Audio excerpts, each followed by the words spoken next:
పెద్దిరెడ్డి పేరు చెప్పి గొడవలు చేసేవాళ్ళు చాలా మంది ఉన్నారు, నో డౌట్. అందులో పెద్దిరెడ్డి మనుషులు అని చెప్పుకుని దాడులు చేసేవాళ్ళు, గొడవలు చేసేవాళ్ళు చాలా మంది ఉన్నారు. ప్రత్యక్షంగా పెద్దిరెడ్డి కానీ మిథున్ రెడ్డి కానీ ఎప్పుడు పార్టిసిపేట్ చేయాలి గొడవల్లో, వీళ్ళు ఎప్పుడు దిగినటువంటి వాళ్ళు కాదు. ఆ తర్వాత వాళ్ళని కాపాడుకునే ప్రయత్నం చేస్తున్నాడు, అందులో డౌటే లేదు. చేయకుండా ఎట్టుంటారు, చేయకపోతే అంతమంది ఎందుకుంటారు. కాబట్టి అయితే కరప్షన్ కి సంబంధించిన దాంట్లో కంటే కూడా మిథున్ రెడ్డి జగన్కి అత్యంత సన్నిహితుడు.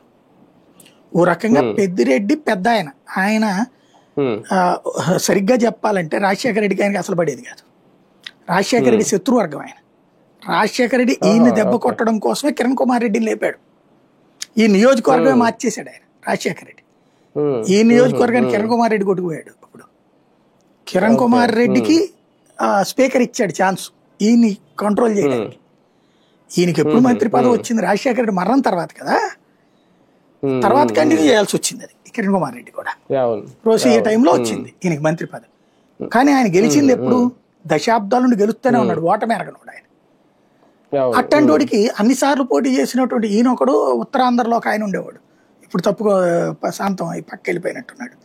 ఆయన 7 సార్లు ఏమో గెలిచాడు కాంగ్రెస్ తరఫున ఎమ్మెల్యేగా. వీళ్ళిద్దరూ రాష్ట్రంలో అత్యధిక సార్లు గెలిచినటువంటి వాడు. అలాగే ఆయన కూడా ఉన్నట్టున్నారు, కాట్సాని మధ్యలో ఓడిన సందర్భాలు ఉన్నాయి కదా, ఆయన కూడా మధ్యలో ఓడిన సందర్భాలు ఉంటాయి. వీళ్ళిద్దరూ ఉత్తరాంధ్రలో ఒక ఆయనను, ఈయన మాత్రం ఓటమి